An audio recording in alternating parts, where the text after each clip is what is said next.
جوزك ما بقاش بيحبك عشان انت تخينه. جوزك هيتجوز عليكي ويبص بره علشان انت مش مهتميه بنفسك، عشان انت مش قادره تهتمي بصحتك وبجمالك وبالعيال وبالبيت وبيه وبامه وبابوه باللي جابوه. فانا اسفه، جوزك كده هيبصبص بره. لا، قبل ما ادخل في الموضوع، ايه رايكم في الشبشب والشراب؟ اقسم بالله شياكه واناقه، مفيش بعد كده. ندخل في الموضوع بقالي فتره بتجيلي رسائل وحشه جدا.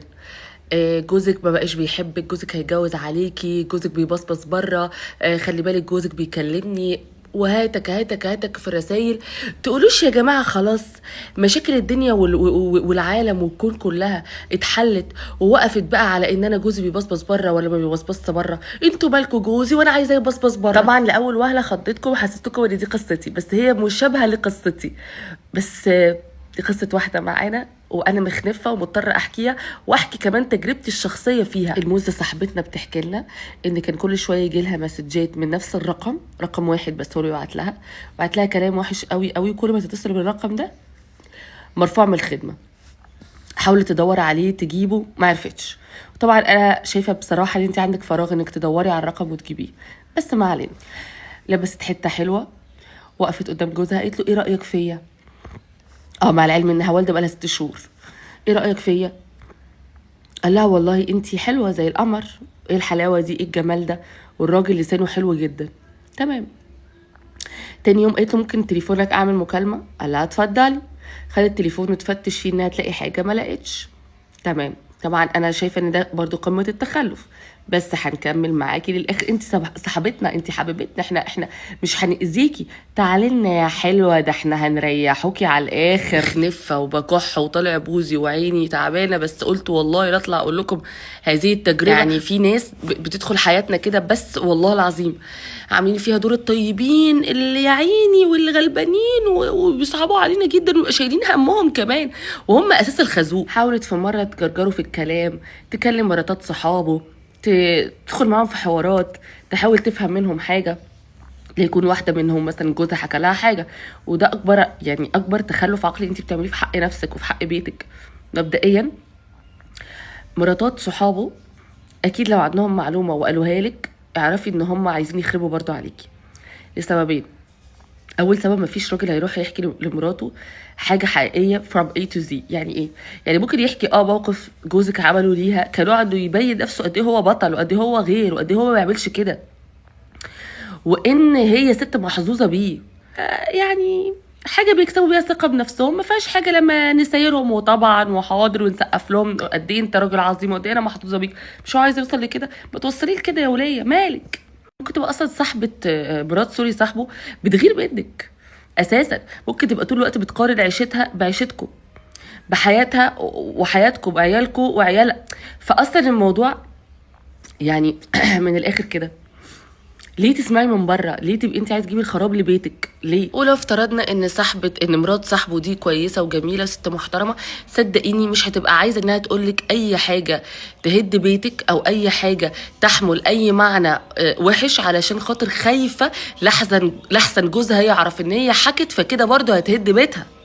فهتحط لسانها في بقها وتحتفظ بمعلوماتها لنفسها ومش هتتكلم، عشان هي هتبقى اكيد فاهمه وعارفه ان اي رد كلام هيوصل للكل. لما لقيت ان خلاص مفيش فايده وكل الابواب اتقفلت في وشها، راحت سالته دايركت في رسائل 1 2 3 4 بتجيلي. وريته الرسائل قلت له ايه معنى الرسائل دي؟ فانا ما اعرفش حاجه عن الرسائل، ما ينفعش تحاسبيني على حاجه انا ما اعرفهاش اصلا وما عملتهاش. المهم خلصت واجهته والموضوع انتهى واتقفل. قعد فتره مقفول، رجع تاني نفس الرقم يبعت لها نفس الرسائل، وهي طول الفتره اللي فاتت كانت مموته نفسها بقى دايت وجيم ورياضه يعني مموته نفسها عشان تخس بعد الولاده. وده طبعا اثر كتير قوي على صحتها واثر كتير قوي كمان على صحه البيبي. لما الرسائل بدات ترجع لها تاني وتجيلها بنفس الكميات وبنفس الالفاظ ونفس كل حاجه، فقررت انها بقى بعد كده تراقب جوزها، تكلمه في الشغل، تروح له عند امه، تروح له عند القهوه، وروشت نفسها انها تمسك حاجه. مفيش. بعد كل الحوارات دي اكتشفت انه بالصدفه البحته جدا ان واحد من صحابه هو اللي بيعمل ده. طبعا انا هموت واحكي هي اكتشفت ازاي، ولكن هي مأمناني ان انا ما اقولش، ولكن لو ضغطتوا عليا شويه اقسم بالله هعترف، لاني بتلكك عشان اعترف. واحد من صحابه اللي بيقعد معاهم على القهوه هو اللي بيبعت لها الرسائل دي. وايه السبب بقى؟ السبب ان جوزها اترقى وخد المكان اللي يستحقه، والتاني مش مقتنع ان هو يستحق المكان ده، ومقتنع اقتناع كامل ان هو اترقى كوسه، وان هو اللي كان المفروض يترقى مكان جوز صاحبة القصة. فعمل حوارات الحريم، عمل حوارات ما ينفعش انها تتعمل. تمام، احكي لك بقى تجربتي انا الشخصيه لما ده حصل معايا انا عملت ايه، واوريكي بقى الفرق بيني وبينك، مش في الدماغ، في الخازوق مش اكتر. بعد فتره ما كنت بعمل فيديوز كتير، وكنت بدات ان انا يعني اتعرف بشكل كبير، فكان في حد كده حطتني في دماغه يبعت لي كل شويه رساله تحرق دمي. بعمل بلوك للرقم، بعمل بلوك للاكونت، ما اديش فرصه لحد انه يحرق دمي اصلا. وانا كمان ما كنتش عارفه ايه سبب الرسائل، بس انا وصلت لجوزي بشكل او باخر انا بثق فيك، انا اتجوزتك عشان بثق فيك، واتجوزتك عشان انت راجل محترم، اتجوزتك علشان انا عارفه ومتاكده ان انت يهمك سمعتك قبل اي شيء. لما بدات ان انا اعمل ده وابقى صريحه يعني، بس بشكل مستنكر، يعني ايه؟ يعني انا واجهت جوزي بس بشكل انا مستنكره، مش انا مستنيه اجابه، لا انا مش مستنيه اجابه وانا واثقه فيك. فبالتالي اللي بيبعت الرسائل ده او دي بطلوا يبعتوا رسائل، كانوا كل شويه يدخلوا يعملوا فيك اكاونت ويبعتوا لي فيك اكاونت فاضيين لي فراغ. خلاص عرفوا ان انا مش هسمع، مش هفهم، مش هشوف، لا.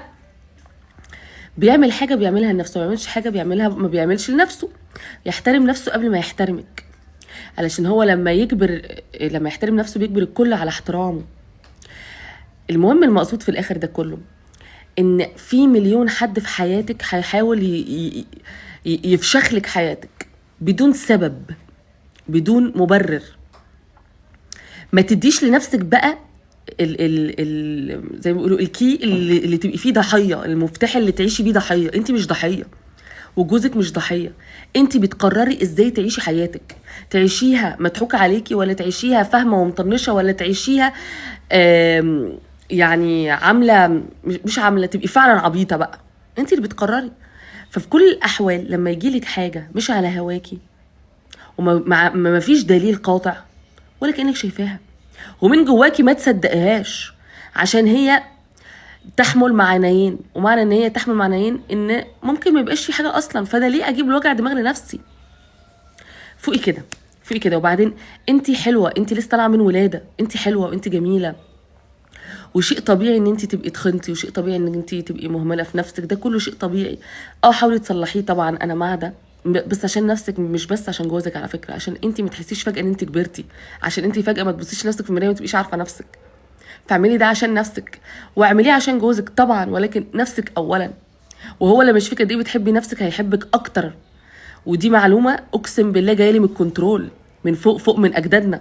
حبي نفسك ودلعي نفسك، علشان ده اللي هيدي انطباع لجوزك عنك. فبالتالي هيفضل طول الوقت يحبك ويدلعك، لانه شايف ان انت مرفهه، وشايف ان انت بسكوتيه، فمش هيقدر ان هو يكسرك. افهموا بقى، افهموا بقى، ده انا جايباها من الكنترول.